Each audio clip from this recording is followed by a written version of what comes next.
بسم الله الرحمن الرحیم. د ملي دفاع وزیر محترم مولوی صاحب محمد یعقوب مجاهد، د وسلوال پوځ لوی درستیز محترم قاری صاحب فصیح الدین فطرت، د ملي دفاع وزارت ویان محترم عنایت الله خوارزمی، د حکومت د اطلاعات او رسنیو مرکز رئیس محترم مفتی انعام الله سمنګانی صاحب، د رسنیو استازو او درنو ګډونوالو، زموږ نننۍ خبري ناستې ته ښه راغلاست. ملت ته د دولت حساب ورکولو برنامې په لړ کې نن دا دی د ملي دفاع وزارت چمتو دی چې د خپلو تیرو یو کلونو کړنو په اړه باندې تاسو ته معلومات درکړي. په پیل کې به د ملي دفاع محترم وزیر صاحب خپل معلومات شریک کړي، ورپسې به محترم د وسلوال پوځ لوی درستیز خپل معلومات وړاندې کړي او په آخر کې به ستاسو پوښتنو ته ځوابونه ووایي. نو په پیل کې د ملي دفاع له محترم وزیر صاحب نه په ډېر درنه هیله کوو چې د موضوع په تړاو خپل معلومات له موږ سره شریک کړي. مهرباني جناب وزیر صاحب. ټولو محترم حاضرینو ته او ټولو هیوادوالو ته السلام علیکم ورحمت الله وبرکاتو. الله تعالی مو دغه مشکلات چې اوس هیواد او هیوادوالو سره مخامخ دي چې سیلابونه دي او ستونزې دي، د دې څخه هیوادوال خلاص کړي او کوم کسان چې متضرر شوي دي الله تعالی دې اجر ورکړي او انشاءالله موږ به خپله همکاري ورسره جاري ساتو. په وروسته کې دا چې دا یو معلوماتي کنفرانس دی، نو غواړو چې په دې اړه خپل د تیر یو کال په اړه چې څه پرمختګونه شوي دي، څه نه څه معلومات ستاسو سره شریک کړو. څرنګه چې په نړۍ کې معمول دی، اردوګانې د هیواد د دفاع، ارضي تمامیت، د ملي نوامسو، ملي حاکمیت، ازادۍ او د هیواد د معنوي ارزښتونو د ساتنې واقعي مسؤلیت او رسالت پر غاړه لري.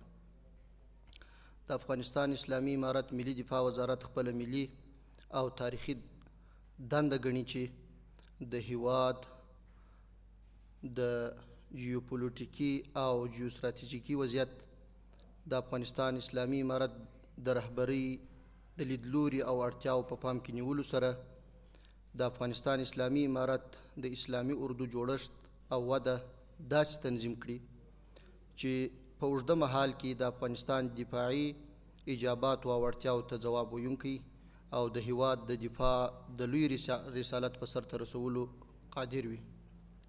ملي دفاع وزارت اوس مهال او په راتلونکي کې د افغانستان د ځمکنۍ بشپړتیا د ورپېښو احتمالي ګواښونو پر وړاندې د مبارزې په هکله کلک او پرېکنده ګامونه پورته کوي. د افغانستان اسلامي امارت د تګلارو په رڼا کې له ګاونډیو هیوادونو سره به د ښه ګاونډیتوب، د نه لاس وهنې او متقابل درناوي په اصولو ولاړې اړیکې ولري. څرنګه چې اړینه ده د ملي دفاع وزارت تشکیل د ملي دفاع وزارت او ستر درستیز د قرارګاو سربیره د هیواد په 7 زونونو کې د مرکزي او صاحبي قلي اردوګانو، هوایي ځواک، حمایوي او تامیناتي قمندانیتونو په جوړښت، تنظیم او تابع شوي دي. د افغانستان اسلامي اردو د توازن له مخې ملي، د عقیدې له مخې اسلامي او د تخصص له مخې مسلکي او متحده ده، چې لیکي یې له ژمنو مسلکي او د اسلامي ارزښتونو د منلو په روحیه سمبال کسانو څخه جوړې دي. د افغانستان د مجاهد ولس پر وړاندې د مسؤلیت احساس د اهلیت په اصولو او د خپلې عقیدې او وجدان پر بنسټ ورسپارل شوي دندې ترسره کوي. دفاع او امنیت د هر هیواد لپاره حیاتي او اساسي ارزښت ګڼل کیږي. نو له همدې کبله اسلامي اردو د هیواد د دفاع بنسټ دی. د افغانستان ملي ځواک د ثبات تامینونکی او د خلکو استازي ګڼل کیږي. د ټولنې د ټولو برخو ترمنځ یووالی او د مجاهد ولس د عزم استازولي کوي. د افغانستان اسلامي اردو د نورو امنیتي بنسټونو په مرسته د امنیت د ټینګښت ترڅنګ په ټولو برخو کې د پرمختګ د ښه شرایطو د رامنځته کولو په موخه د افغانستان اسلامي امارت څخه ملاتړ او له پلان شوو جرمونو سره مبارزه خپله دنده ګڼي. په هیواد کې د اسلامي امارت له بریا او واکمنۍ څخه وروسته د ملي دفاع وزارت کړنې په بېلابېلو برخو کې د کمیسیونونو جوړول، په ټولو څانګو کې د اداري پرسونل د اداري او پرسونل برخې فعالول، د لوجستیکي، تامیناتي، تدارکاتي، حمایوي، بودیجه او مالی، خدماتي، روغتیایي، ودانیزي، استخباراتي، ټکنالوژي، عقیدتي، کلتوري، عامه چارې، ښوونې او روزنې او بهرنۍ چارو اړیکې په بخښنو کې لاسته راوړنې سره مل دي. د فتحې په پیل کې د اسلامي امارت مجاهدین په داسې حال کې د دفاع وزارت ته ننوتل چې هر څه د ګډوډۍ په حال کې.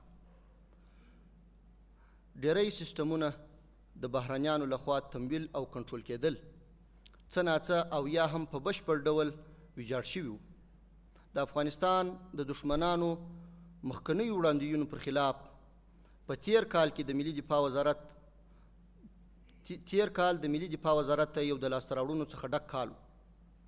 ملي دفاع وزارت په داسې حال کې چې د اسلامي اردو په جوړولو او تمویل کې هیڅ ډول بهرنۍ مرسته له ځان سره نه لري، او د افغانستان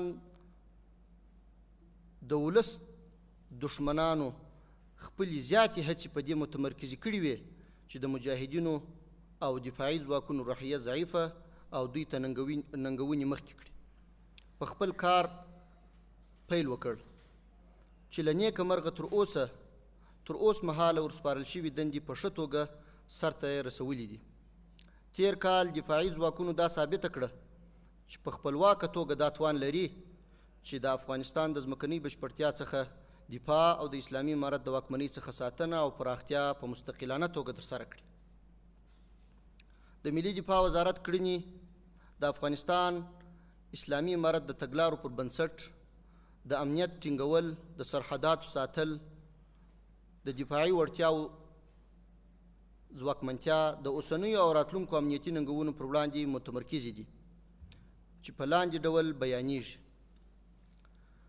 هوایي ځواک: د هوایي ځواکونو په ځانګړي ډول د تخنیکي او مسلکي څانګو فعالول چې تر اوسه پورې تر 60 ډیرې الوتکې ترمیم او الوتنې ته چمتو شوي دي،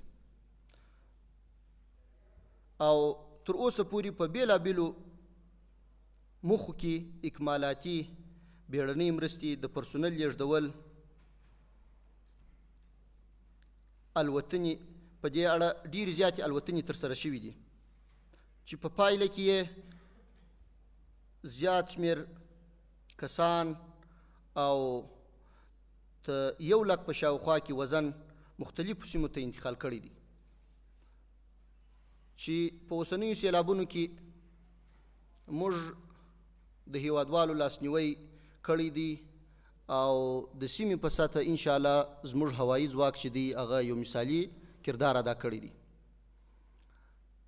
د سیلاب ځپلو د ژغورنې دپاره تر اوسه پورې موږ 266 پروازونه کړي دي چې تر 3,000 اضافه هیوادوال موږ ژغورلي دي.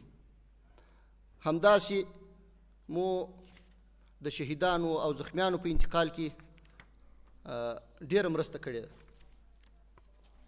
د ملي دفاع وزارت د مسؤلینو د هڅو پر اساس تر اوس مهاله د 40 کسانو په شاوخوا کې د هوایي ځواکونو پیلوټان، انجینران او مسلکي کارکوونکي د کور دننه او له هیواد نه بهر څخه بیرته خپلو دندو ته حاضر شوي دي.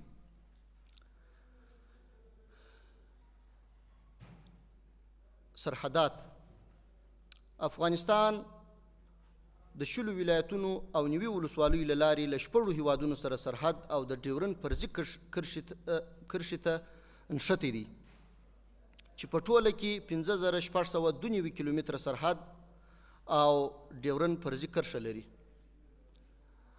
امنیتي پوښښ ته په کتو سره د سرحدي لیواګانو 50 کنډکونه په 30 کمپونو او 108 بیزونو او 450 امنیتي پوستو کې د پیښو د مخنیوي او غبرګون په مخه په عصري وسایلو سنبال او ځای پر ځای شوي دي. همدارنګه تر اوسه په بېلابېلو سرحدي نقطو کې د 1,400 کیلومترو په اوږدوالي سره د 10 پوځي سړکونو د جوړولو چارې بشپړې شوي او ګټې اخیستنې ته سپارل شوي دي. په اسلامي اردو کې د مجاهدینو د شمولیت کړنلاره، د مجاهدینو د رتبو د تثبیت کړنلاره، د صفوفو څخه د کم عمره کسانو د ایستلو کړنلاره، د موټرانو او جنراتورونو د اړتیا وړ تیلو د تثبیت کړنلاره جوړول او پلي کول، د مالی او بودیجې په برخه کې د افمیس یعنی د افغانستان د مالی اطلاعاتو مدیریت او د بودیجې د ترتیب او لګښتونو د تعقیبولو سیستمونه بیرته فعال شوي او ګټې اخیستنې ته سپارل شوي دي.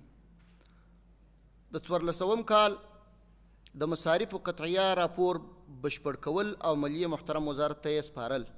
د ملي دفاع وزارت د مجاهدینو او نورو کارمندانو د معاشاتو په شفاف ډول ویشل.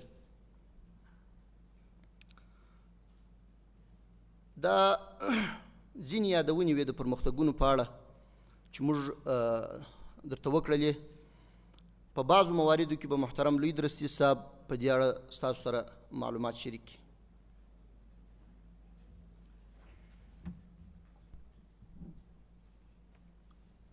الحمد لله رب العالمين والصلاة والسلام على سيد الأنبياء والمرسلين محمد وعلى آله وأصحابه أجمعين. أما بعد، فأعوذ بالله من الشيطان الرجيم. بسم الله الرحمن الرحيم. إن الله يأمركم أن تؤدوا الأمانات إلى أهلها وإذا حكمتم بين الناس أن تحكموا بالعدل إن الله نعم ما يعظكم به إن الله كان سميعا بصيرا. صدق الله المولانا العظيم. عالی قدر المحترم وزیر صاحب دفاع ملی، اصحاب رسانه ها، مسئولین و منصوبین امارت اسلامی افغانستان، شنوندگان گرامی، قبل از همه السلام علیکم و رحمت الله و برکاته. همان طوری که یاد آوری شد،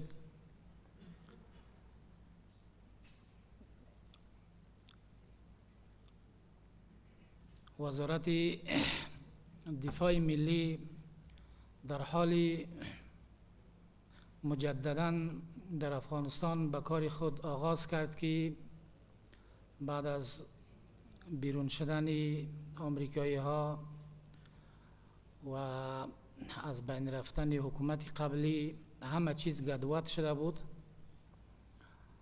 و هیچ چیزی سر جای خود ثابت نمانده بود. بعد از اینکه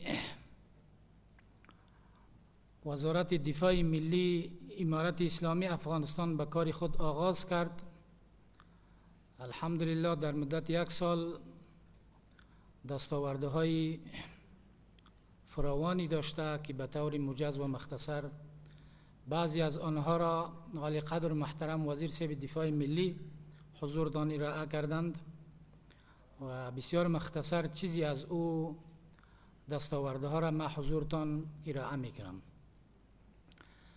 در بخش احیای مجدد، مرور و بازنگری تشکیلات وزارت دفاع ملی، پیشنهاد 113 بسته های جنرالی عالی رتبه، اخذ منظوری تعداد 87 بسته های عالی رتبه و تعیین و تقرری معینان و رؤسای قرارگاه وزارت دفاع ملی و ستر درستیز، قماندانان قلی اردوها و لواهای سرحدی، ایجاد کمیسیون ثبت و راجستر مجاهدین با در نظر داشتی طرز العمل منظور شده، در هر قلی اردو تدویر و سمینارهای ارتقای ظرفیت در تمام بخش‌های قلی اردوهای مرکزی و ساحوی اردوی اسلامی و همچنین در بخش تعلیم و تربیه معرفی 160 تن از پرسنل قماندانیت صحیه جهت تکمیل امتحان تخصص به وزارت محترم صحت عامه، تدویر کورس‌های آموزش تعلیمات نظامی و کامپیوتر برای مجاهدین، جذب تعداد 1257 تن محصلین به اکادمی ملی نظامی 84 تن محصلین به اکادمی افسران جوان، 120 تن متعلم به حربی شوانزی، مساعد ساختن زمینه های لازم برای جذب تعداد 400 تن متعلمین صنوف دهم و 11 مکاتب ذکور کشور برای سال تعلیمی جدید حربی شوانزی. و همچنین در بخش کمک های خارجی دریافت کمک 355 قلم ادویه، 112 قلم ملزمه و وسایل طبی، 50,000 دوز واکسین کرونا و 500 تن مواد خوراکی از طرف کشورهای هندوستان، روسیه، چین و ایران و سازمان صحی جهان تهیه و ترتیب اسناد و فراهم نمودن سهولت‌های لازم به آن عده محصلینی که در کشورهای هند و ترکیه مصروف تحصیلات نظامی بوده و می باشند.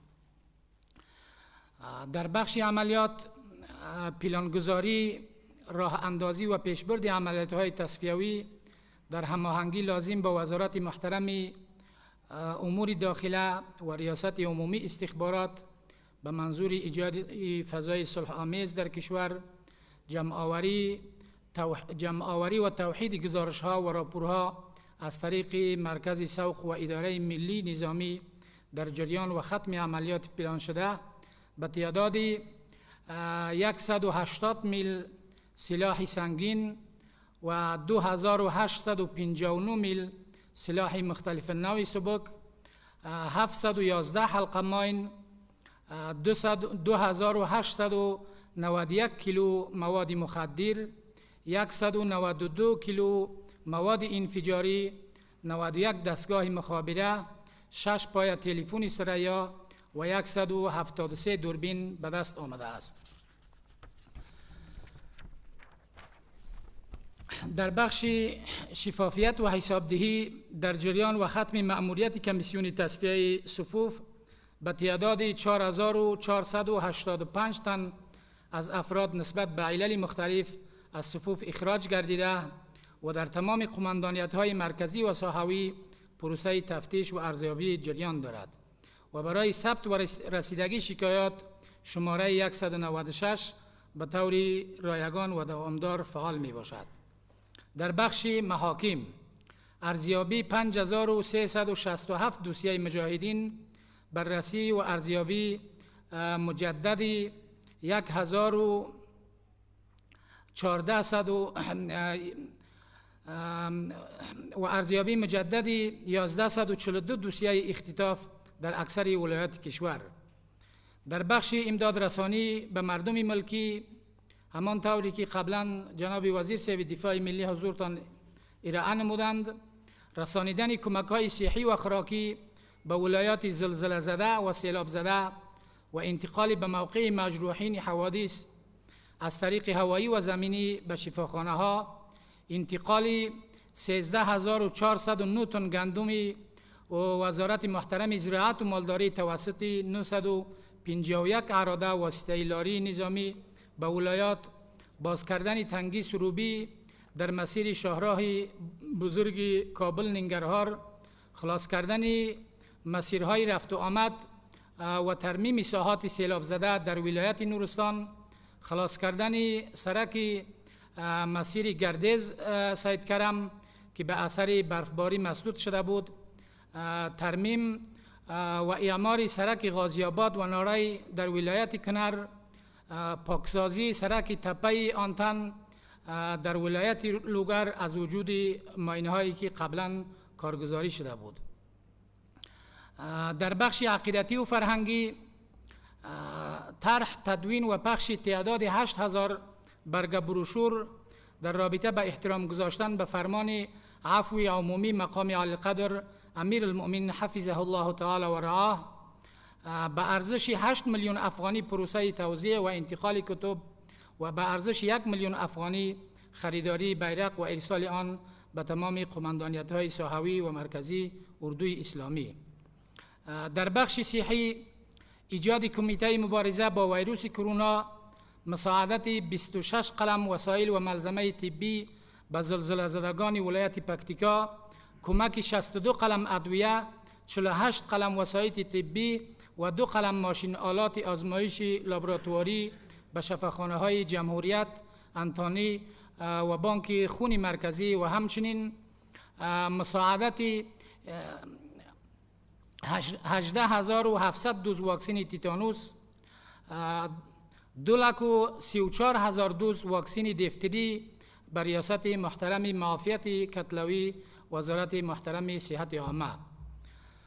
در بخش اعمار زیربناها وصل شبکه برق قرارگاه وزارت دفاع ملی، قلی اردوی 201 خالد ابن ولید، ترمیم خانه مرکزی، بیز نمبر 1 پل چرخی تکمیل و به شبکه برق شهری وصل و مورد بهره برداری قرار گرفته است.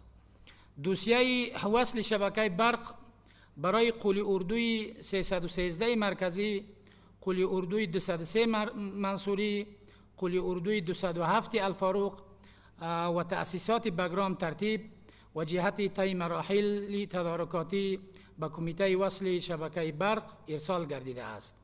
اینک به طور مشت نمونه خیروار گزارش فعالیت ها و دستاورده های عمده سال 1443 هجری قمری وزارت دفاع ملی به حضورتان پیشکش گردید و من الله توفیق، به امید افغانستان آرام، شگوفا و مترقی. و السلام علیکم و رحمت الله و برکاته. د وسلوال پاوز د لوی درستیز محترم قاری فصیح الدین فطرت له معلومات یوه نړۍ مننه. او اوس د خبریالانو د پوښتنو وړ ده. موږ له ټولو ژورنالستانو په درنښت هیله کوو چې صرف یوه پوښتنه وکړي چې ټولو ته نوبت ورسیږي. په پیل کې وار ورکوو بریا تلویزیون ته چې خپله پوښتنه مطرح کړي. بریا تلویزیون په دویم قطر کې. مهرباني. سلام علیکم مجاهد صاحب، عمران فضلی. مجاهد صاحب، هغه تیارې چې د پخواني نظام له سقوط وروسته تاجکستان او ازبکستان هیوادو ته وړل شوي دي، دغه تیارو سرنوشت څنګه شه؟ روسي چارواکي هم اندېښنې لري چې ګواکې دغه تیارې به په اوکراین جنګ کې ترېنه ګټه واخیستل شي. دغه تیارې ازبکستاني چارواکي بیرته افغانستان ته نه ورکوي که نه امریکایي چارواکي دوی نه پرېږدي چې دغه تیارې افغانستان ته. ډېره مننه. مهرباني جناب وزیر صاحب. بسم الله الرحمن الرحیم. په دې اړه لکه څنګه چې موږ مخکې غوښتنه کړې وه د دوی څخه په مجالسو کې غونډو کې چې کله زموږ هیئتونه هلته تللي دي یا د دوی څوک دلته راغلي دي، ازبکستان دی که خصوصا د هغوی سره په دې ارتباط خبره سوې ده، بار سوې ده. خو دوی مشکل دا وایي چې امریکایان موږ ته اجازه نه راکوي تر څو دا تیارې موږ بیرته افغانستان ته رانقل کړو. نو ستونزه دا ده، په دې اړه بیا د امریکایانو سره هم خبره کړې ده او هغوی ته مو هم دا ویلي دي چې دا خو د ملت شتمني ده، د افغانستان حق دی، د هیچا یو شخصي شی نه دی، نو باید دا بیرته افغانستان ته وسپارل سي. په هر صورت موږ تر دې غوښتنه هیڅ نه یو تیر، هیڅ وخت نه تیریږو او تر څو پورې چې مو بیرته هغه هلیکوپتر او تیارې چې د هیواد څخه ایستل سوي دي هیواد ته راوړي نه وي، راوستلي نه وي، تر هغو به قرار نه کښېنو. ډېره مننه. تمدن تلویزیون آخری قطعه. تشکر وزیر صاحب. من بهنوش هستم از تلویزیون تمدن. در یک سال گذشته ما متاسفانه درگیری های مرزی را با نیروهای مرزی ایران، ازبکستان و همچنان باقی کشورهای دیگه داشتیم. اگر بگین علتش چی بوده؟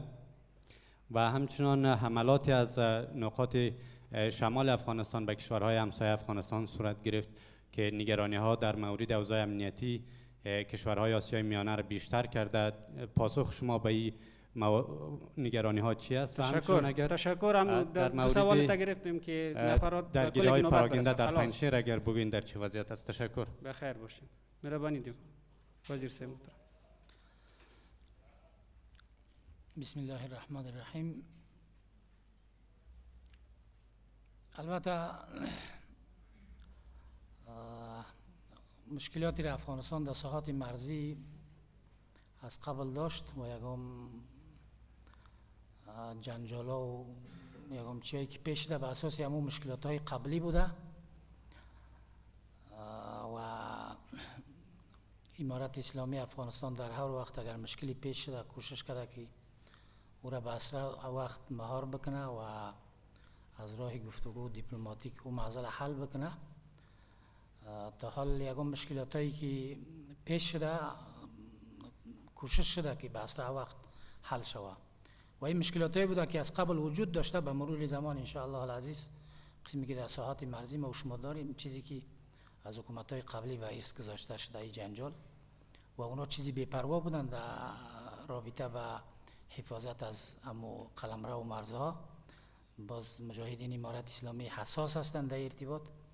یکم وقت به اساس یکم سوء تفاهم و مشکلاتی رخ میده و به اسرع وقت ان شاء الله به اون مشکلات رسیدگی شده و کوشش میشه که ان شاء الله او به صفر برسه. دیگر منطقه سوال شما در رابطه با چی بود؟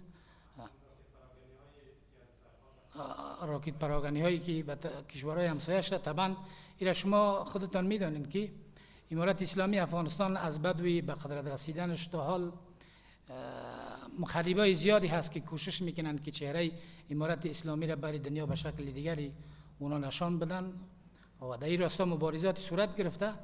البته او امو تخریب کارایی بوده که خواستند که گویا افغانستان ناامن نشان بدن و امارت اسلامی را شکلی وانمود بکنن که اینا توانمندی را ندارن که از مرزها حفاظت بکنن. از اینجا به کشورهای همسایه چی صورت میگیره؟ حملات صورت میگیره. ولی ایرا امارت اسلامی افغانستان ثابت ساخت که همو کسایی که این تخریب کار بودن بسیار به اسرع وقت رسیدگی صورت گرفت. کسایی که این پلان گذاری میکردن پیش از اینکه همو برنامه‌شون طرح بکنن گرفتار شدن و کسای دیگری که همچون اعمال شوم انجام داده بودن به اسرع وقت توسط مجاهدین امارت اسلامی شناسایی و گرفتار شدند و پنجه قانون سپاریده شدند. و همچنین سوال شما در رابطه با وضعیت پنجشیر بود.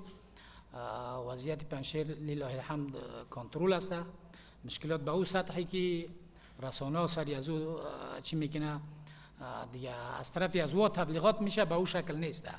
یعنی اوضاع در پنجشیر مکمل کنترل است. تمام قلمروی پنجشیر در کنترل مجاهدین امارت اسلامی است و طبعا یک کسی که بخواه که امنیت اخلال بکنه و به مردم آزار و اذیت برساند و منطقه را ناامن بکند با یک میلکلاشینکوف هم از یک نقطه کو میتواند که گاه همچنین مشکلات ایجاد بکنه و الحمدلله اونجا وضعیت بیخی کنترل است. مجاهدین ما در تمام اون نقاط چی هستند؟ جا به جا هستند. با وجودی از ای که در این مدت یک سال این قبلا میگفتند که در وقت فصل بهار شاید جنگای داخلی اینجا شروع شود و مقاومت ایجاد شود. تا حال شما دیدین که دیگه هیچ دستاوردی و هیچ پیشرفتی نداشتن. حتی یک قریه هم در پنجشیر یا در دیگه ولایات اونا نتونستن که تحت کنترلشون بیارن. تشکر. یو ځل بیا له ټولو جرنالستانو نه هیله کوو چې یوه پوښتنه مطرح کړي. د سولې غږ شبکه اول قطار کې.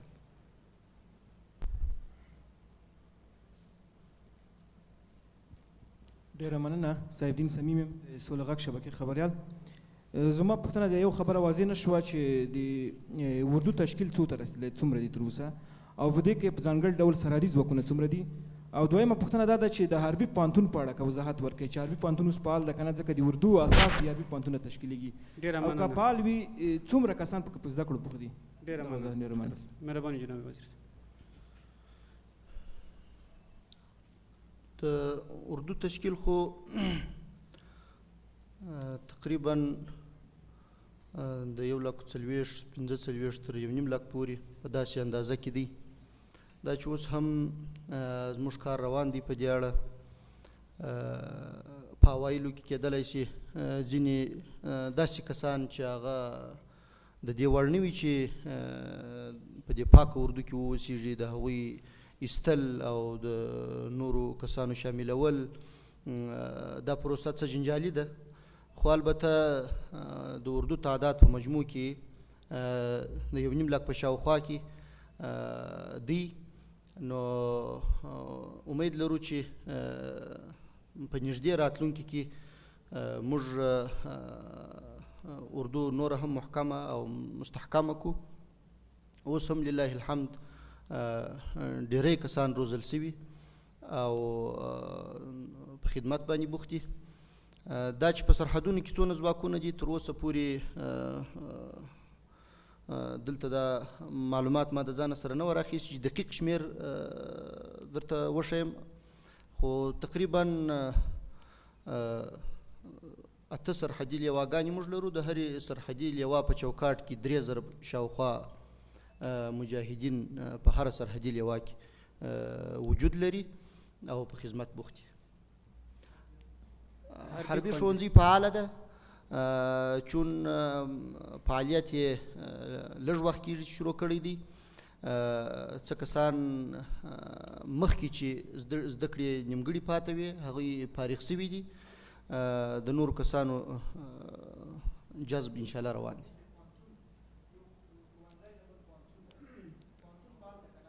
پوهنتون هم فعال دی. ډېره مننه. فرانس پریس خبري اجانس اول قطار کې.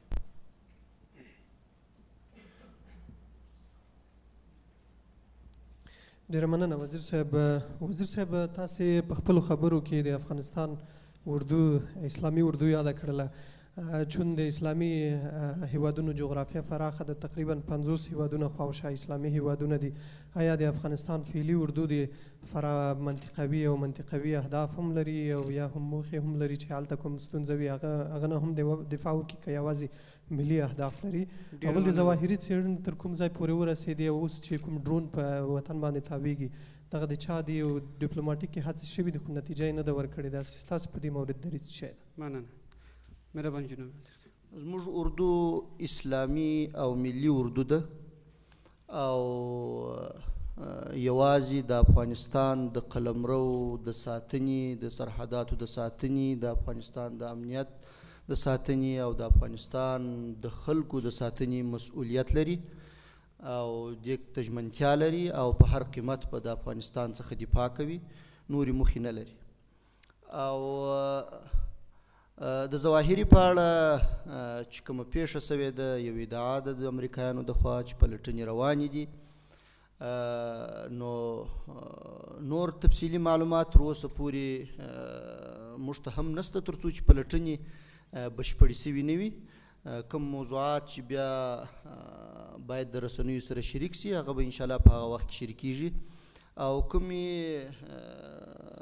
ډرون تیارې چې اوس د افغانستان پر فضا باندې ګرځي دا اوس هم د امریکایانو ښکاره تجاوز دی پر افغانستان باندې، د افغانستان پر فضا باندې.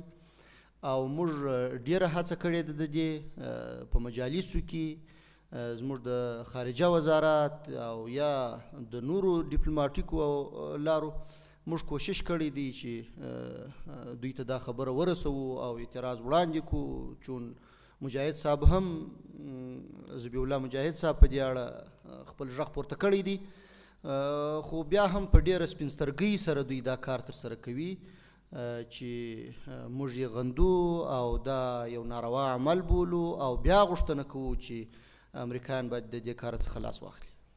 ډېره مننه. آریا کانکاش اول قطار.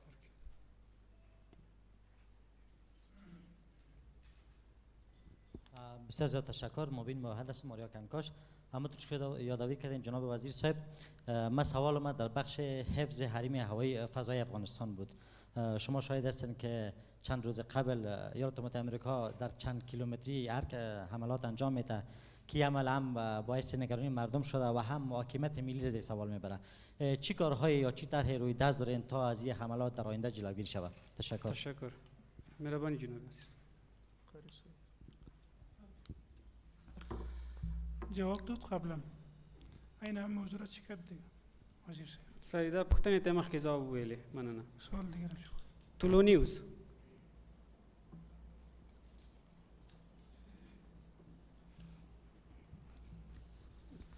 بسم الله الرحمن الرحیم. زه عمران دانش یم له طلوع نیوز نه.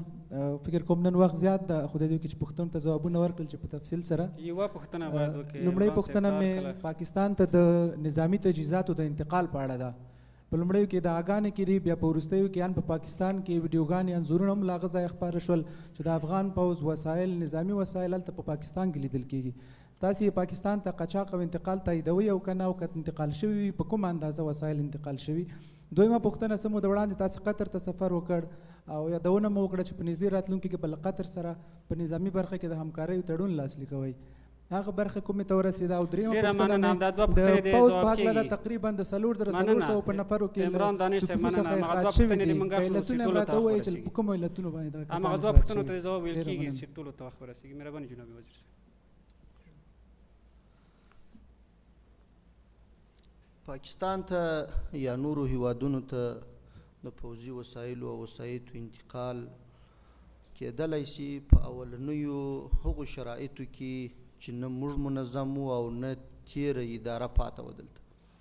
په دغسې یو غیر منظم او یو داسې یو حیرانوونکی حالت چې موږ ورسره مخامخ سو چې نه موږ دا فکر کاوه او نه تیرې ادارې او امریکایانو دا فکر کاوه. په دغسې یو بې کنټروله حالت کې کېدلی سي بعضو خائنانو دا کار کړی وي، ملي خائنانو دا کار کړی وي چې په هیڅ صورت د توجیه وړ نه دی. او وروسته چې کله موږ خپل حکومت او یا ملي دفاع وزارت یا نور وزارتونو د خپلو وزارتونو چارې په لاس کې اخیستې دي، کارونه کنټرول سوي دي، بیا هیڅوک ثبوت نشي پیښولی چې کوم شی دی پاکستان یا کوم بل هیواد ته تللی وي یا نقل سوی وي. بله پوښتنه یې څه شوه؟ قطر ته موږ په سفر کې یو تړون خو نسو ورته ویلی، تفاهمنامه غوندې یو شی د دوی د خوا پیشنهاد و چې دا هم د اردو په روزنه کې چې ابتدا به د دې څخه وي. موږ په هغه باندې بحث روان کړی دی. دلته په ملي دفاع وزارت کې یو هیئت ما تعین کړی دی ورته، هغوی به په دې اړه زموږ د ملي ګټو په رڼا کې موږ ته مشوره راکوي. وروسته به موږ په دې اړه د مشرتابه سره جریان شریکوو. د مشرتابه د خوا چې کله اجازه وسي بیا به دا چاره ترسره کیږي. ډېره مننه. سلام وطندار رادیو.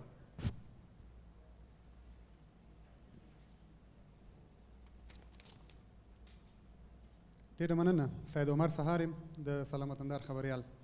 جناب مجاهد صاحب، د ملي اردو په لیکو کې د پخواني پوځ څومره سرتیري در سره دي؟ له هند څخه راغلي تازه فارغانو برخلیک به څنګه کیږي او باګرام هوایي اډه له چا سره ده؟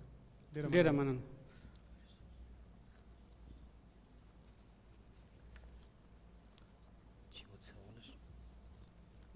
یو څه وضاحت که ورکړي یو سوال ته دغه تا چې د جمهوریت د دورې د ملي اردو پوځیان مو په اوسنۍ اردو کې شته که نه؟ که دي په څومره تعداد؟ په لومړیو سرونو کې په وزارت کې کله تاسې لاړئ د یو پخوانی پوځي در سره په څنګ کې ناست و، ستاسې هغه کس ډېر مشهور شوی مو، خلکو تمه لرله چې پخواني پوځیان به په لیګو کې شامل شي.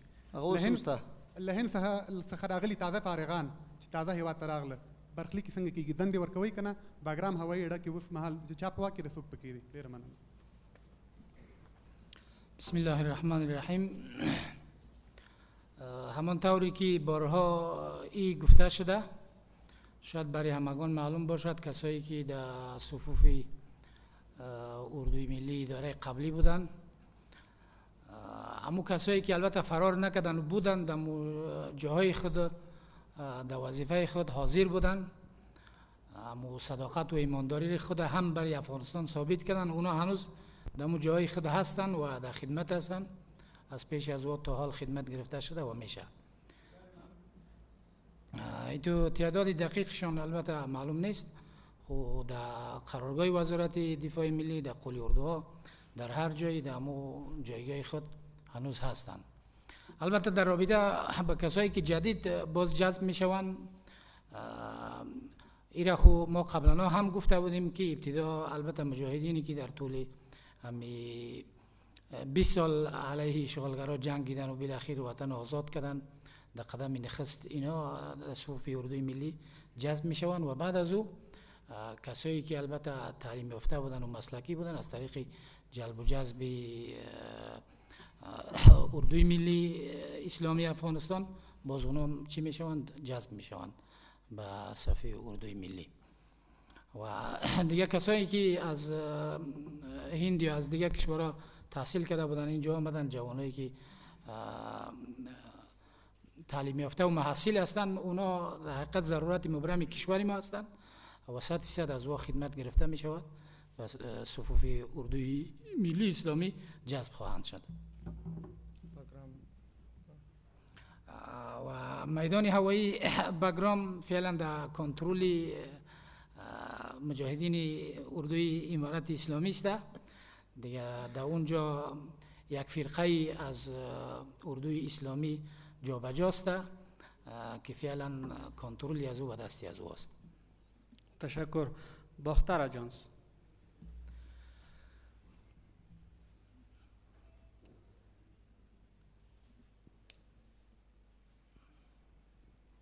مننه. عبدالمتین افغان ملیم، باختر اژانس خبریال. جناب وزیر صاحب، زما پوښتنه دا وه چې کومې بې پیلوټ الوتکې چې د افغانستان په هوایي حریم باندې ګرځي، چې اوس هم غږ اورېدل کېږي. او بالکل د هغوی نه، زما پوښتنه بله ده، کوم دریم هیواد چې د همدې چورلکو کوربتوب کوي، آیا هغه هیواد مشخص ده که نه؟ یعنې کوم د بې پیلوټ الوتکې چې له کوم هیواد نه اوس ناسته ولاړه پکې کوي، ستاسو خبره هغه هیواد ته څه ده؟ ځکه دا خو د هماغه دریم هیواد په غیر مستقیم ډول باندې افغانستان په هوایي حریم باندې تیری دی. مننه. ستاسو پوښتنه واخیستله. مهرباني جناب وزیر. په دې اړه موږ ته دقیق او کره معلومات ځکه نشته چې زموږ رادار سیستم مکمل امریکایانو د خپل وتلو په حالت کې خراب کړی او د منځ څخه وړی دي. بیا هم چې زموږ کوم معلومات دوی د پاکستان د لارې و افغانستان ته داخلیږي او د پاکستان د فضایي حریم څخه استفاده کوي، چې موږ د پاکستان څخه غوښتنه کوو چې خپل فضا زموږ په مقابل کې یا زموږ په خلاف استعمال نه کړي. ډیره مننه. شمشاد تلویزیون. ځواب شوه. سی جی ټي وي زمریالی عباسین. خلاص ولې په پای کې یو ځل بیا د ملي دفاع له محترم وزیر مولوي محمد یعقوب مجاهد صاحب، د وسلوال پوځ لوی درستیز محترم قاری فصیح الدین فطرت صاحب، د ملي دفاع وزارت محترم عنایت الله خوارزمی صاحب، د حکومت اطلاعات و رسنیو مرکز رئیس محترم مفتی انعام الله سمنگانی صاحب، د اسلامي امارت مرستیال وین محترم قاری صاحب محمد یوسف احمدي او نورو ټولو ګډونوالو نه یوه نړۍ مننه کوو. زموږ اوله برنامه دلته پای ته ورسېده، دویم هم چې د کورنیو چارو وزارت ده په څو شیبو کې پیلیږي. پاتې ورځ مو بخیر.